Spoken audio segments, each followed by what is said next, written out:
Hey there friends, welcome back to the channel. My name's Alex Laux and today I have a camera review for you. Yes, I am finally going to be touching on the legendary Nikkormat line of cameras, specifically the middle child, the FT2.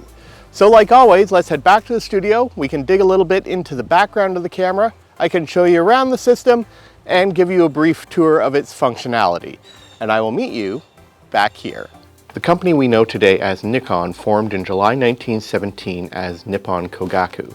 The new company would supply domestic production of high-quality optics and optical equipment for the growing modernization of the Imperial Japanese military in the waning days of the First World War and through the interwar period.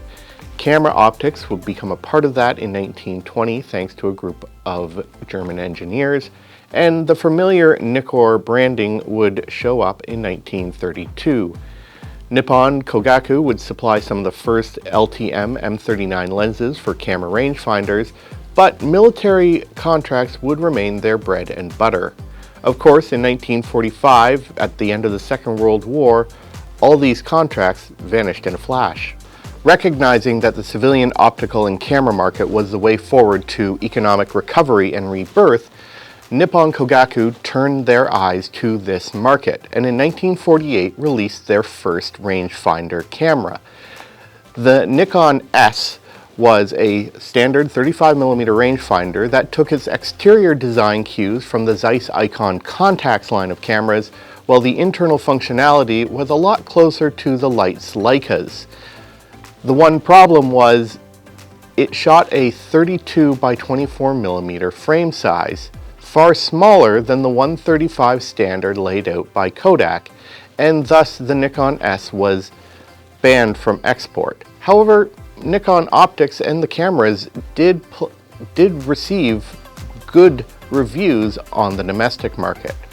It wasn't until 1950 that Nippon Kogaku optics got their international acclaim, thanks to several life photographers who were covering the Korean War. And in 1955, the Nikon S2 hit markets and was an immediate success, and it made it to export, thanks to the fact that it finally shot the 24 by 36mm frame size. This was followed up in a couple years by the Nikon SP, which, if you're a fan of Nikon and photographic history, led to probably Nikon's greatest achievement, the 1959 Nikon F. The one problem was that the F was a camera that was aimed at the professional market and a little bit out of reach of the growing consumer segment. So Nikon decided to crack into that and in 1960 released the Nikkormat FT2. This was a fixed lens leaf shutter SLR that used the Poro mirror design. And it was a flop. The biggest problem was, of course, the leaf shutter. So in 1963, they released the follow-up, the Nikkormat FT2, and it failed to fix the problems with that leaf shutter. However, in 1962, they also released the Nikkormat F, and this was an interesting camera because it used the F mount, so it had interchangeable lenses, used a more traditional SLR style body, and it was the first camera to use the Copal square shutter. The problem, it wasn't actually made by Nikon, it was made by Mamiya.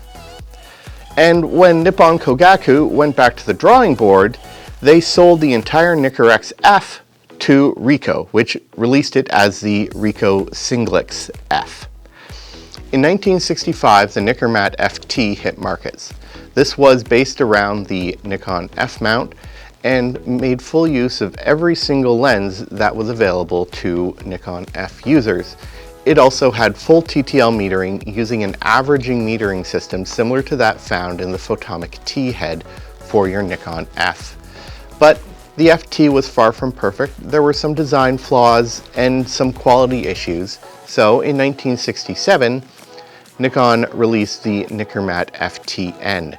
This fixed the mirror box rattle, and it also added more classic 60/40 center weighted metering.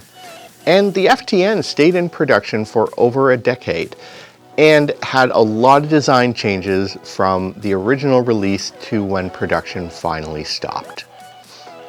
So even while the FTN remained in production, Nippon Kogaku in 1975 introduced the FT2.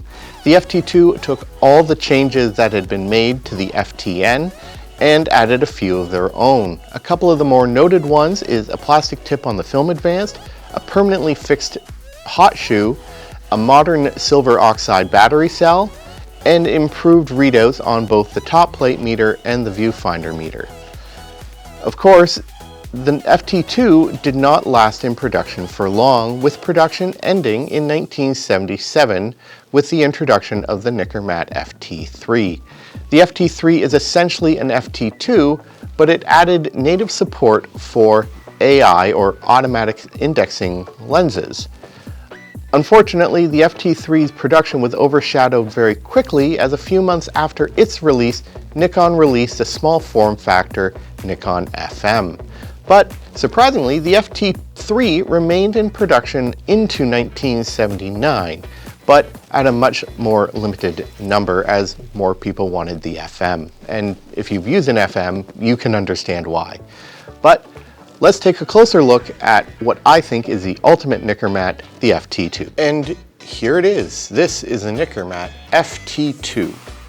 Simple in design, beautiful, taking function well over form, and built in the days before Nikon had their own internal industrial design department. It's a beautiful camera, and overall, really nice to operate.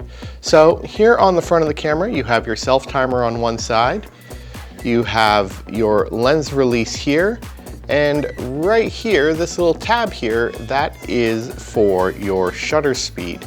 And you can actually see on the side here where your shutter speed dial is, something that's very much like Olympus.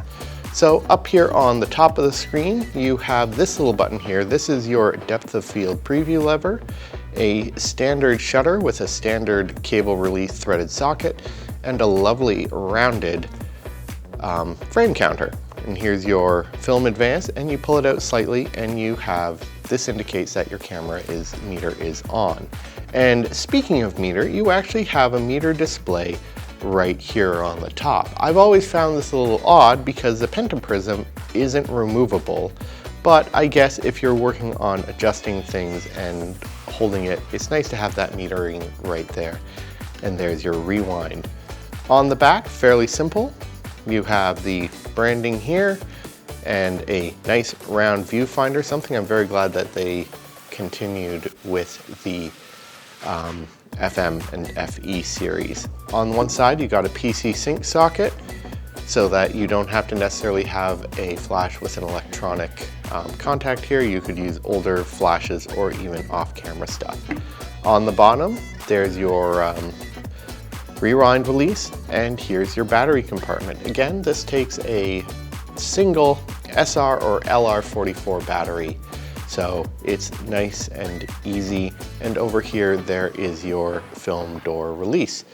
Like I said, fairly simple in overall look and feel, and quite familiar if you are used to the Nikkormat line. So let's take a closer look at some of the basic functions of this camera. Battery compartment here. This is really designed for a Canadian nickel will fit nicely in here. That will help you open it up. A toonie or a loonie will also work in a pinch here, but it has to have a bit of thickness to sort of match that groove. I don't recommend using a flathead screwdriver, but again, it takes a single LR or SR44 battery. Here on the bottom, you have your ASA scale, goes between 12 and 1600, and to adjust it, you need to pull this pin here on your shutter speed dial, and then you can sort of slide this around. It's a little bit awkward to do here on video. It's a little easier if you aren't trying to keep everything in frame. Shutter speed, again, you got bulb, 1 second, all the way to 1/1000th of a second. Very much Olympus in its styling, but with a bit of work, it's actually quite easy to use. Okay, so mounting lenses on these cameras is a little bit different from what you're probably used to for most post-1977 Nikon cameras. And that's because this still uses the original version of the F-mount, the one that was released in 1959. Now, there was no automatic indexing of the lens. It was rather a semi-automatic operation. So there was a bit fewer steps, more steps that you needed to do to actually get the lens mounted. And so the first thing you need to do is, with this pin here, you need to make sure that it's all the way to the right when it's facing you. So there we go. And then the next step, on the lens you want to mount, you want to set the aperture to f5.6 so that the prong will line up with the pin. Remove the back cap, and then you mount it, and making sure that everything is in place, and you twist it counterclockwise. And then the next thing you need to do, you need to stop it all the way down, so in this case f22, and then all the way open to wide open, in this case f2.8.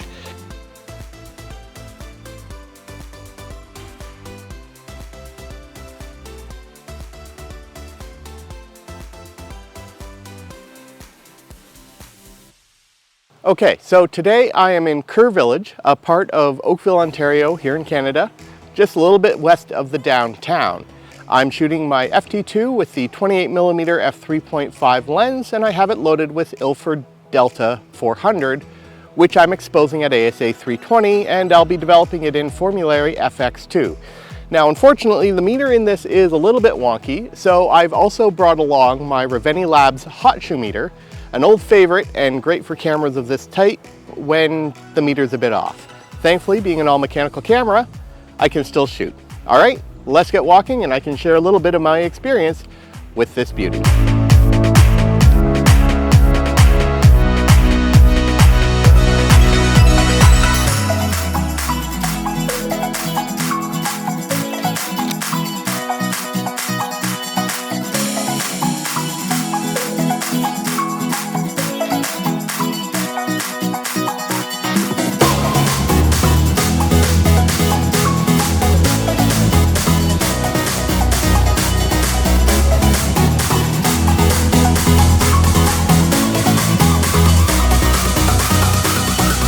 Simple, reliable, and mechanical are three words that describe the FT2. It's also a tank, but smooth in operation. Even if you've never used a Nikkormat before, if you've used any mechanical SLR, you can pick it up and start using the camera right away.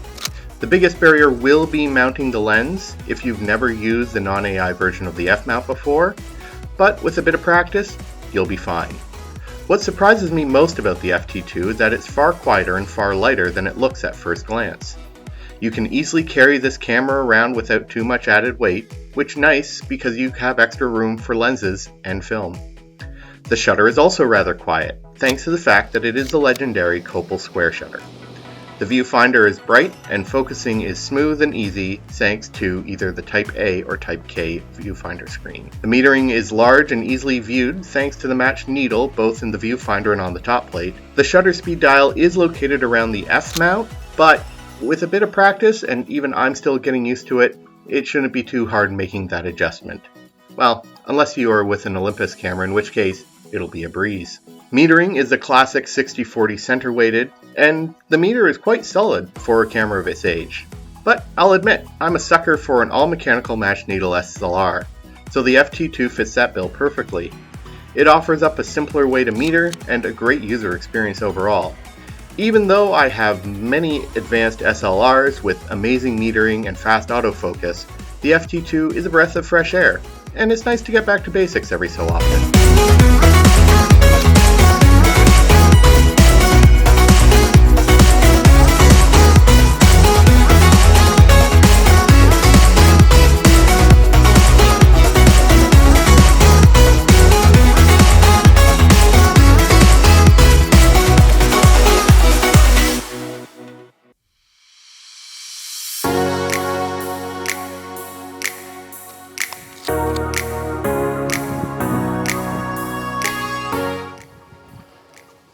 But one of the best things about the Nikkormat FT2 is the range of lenses that are available for it. So let's head back to the studio and I can tell you a little bit more about the lenses that I use with my FT2.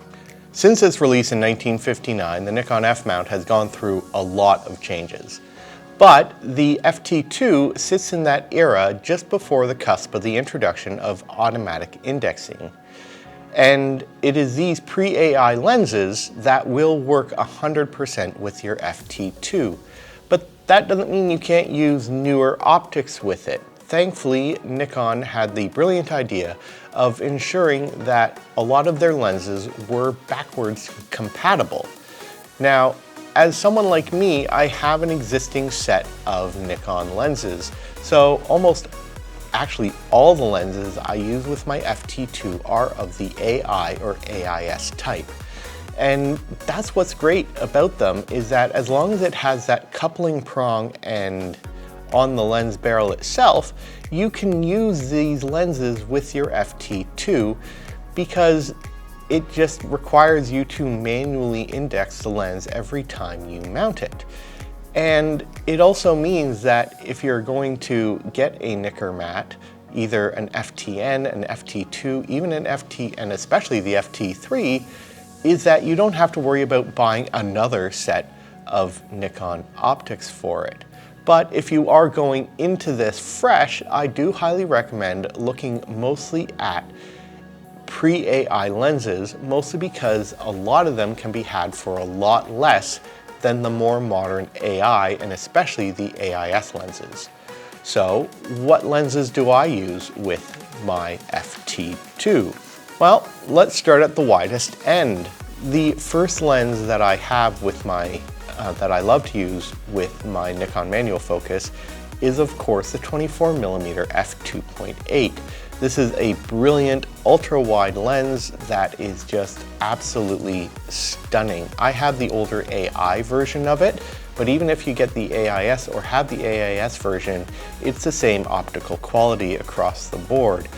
Great for landscape, architecture work, even urbanscapes when you don't have a lot of space to work with. And it's especially useful if you get the HN1 hood for it. It just makes it easier because it does tend to flare.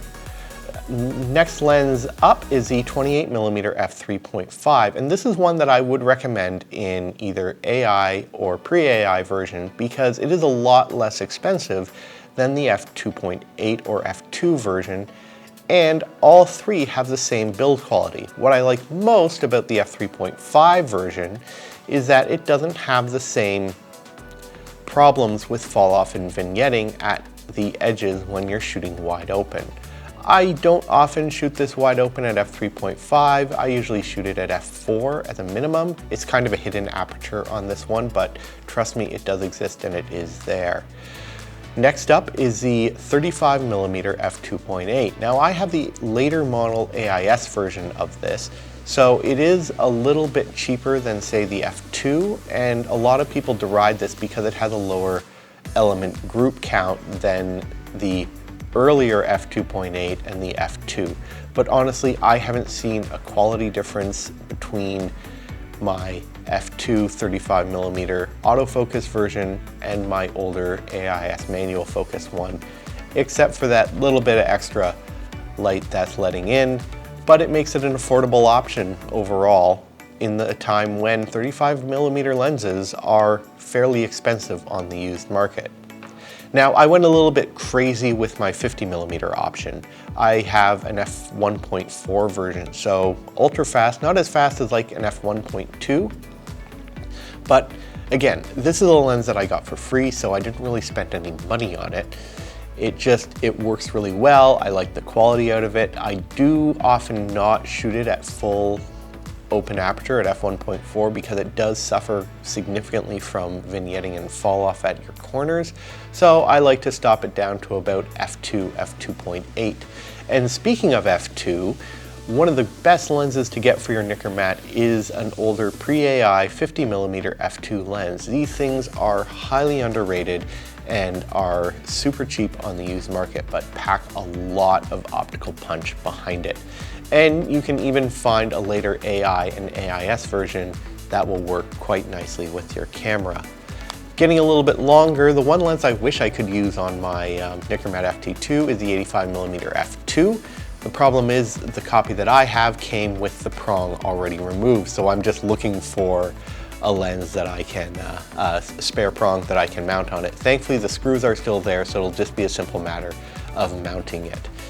One step up from there is the iconic 105mm f2.5. I again have the AIS version, which again was a gift to me from an old pro photographer. And this lens is just brilliant. It is great if you like street photography, if you're into travel and just need something a little bit longer than your 85mm for your portraits.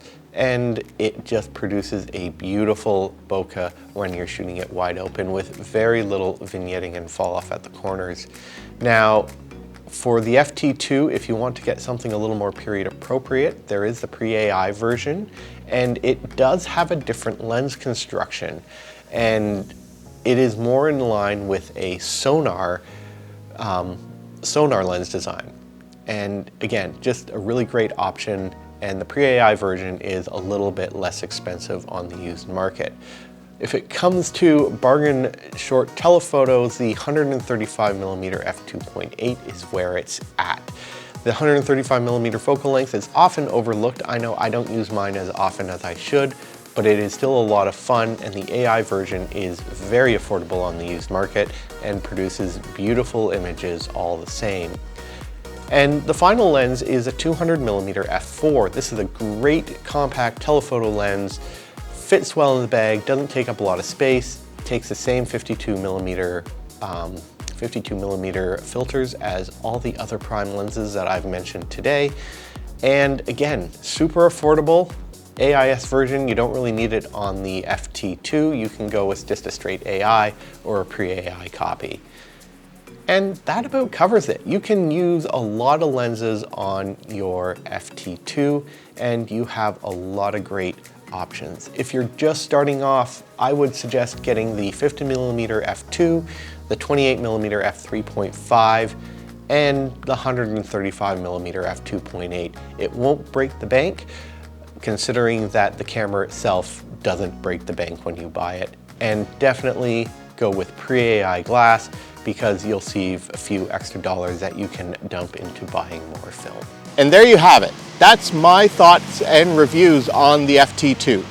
Now, I've titled this video The Ultimate Nikkormat, and I firmly believe that. It is widely available, it's affordable on the used market. You can buy a body for under $100 easily, if not less. It takes a modern silver oxide cell, an SR44, or you can even put in an LR44. It takes almost every manual focus Nikon lens out there, and it's well made. It's much better build quality than the FTN, and you don't have to worry about when it was produced. It's the same camera from start to finish. It's more readily available than the FT3, and yeah, I mean, what more could you ask for? And again, I have tons of advanced SLRs, but the match needle is where I got started. So yeah, the FT2 is a bit of a soft spot for me. And I want to thank my good friend Bill Smith for donating this camera to me on a permanent basis. So what more could you ask? And it's mechanical, which means that it is easily repaired. So that covers it. Let me know in the comments, what's your experience with the Nikkormats? Do you like the older FT, FTN? Or do you want to go for full AI support with the FT3? If you're new to the channel, please consider subscribing, hitting that thumbs up notification, and the bell notification icon to notify you when I'm producing new videos. Until next time, get out there, stay safe, shoot what you love, on what you love, with what you love.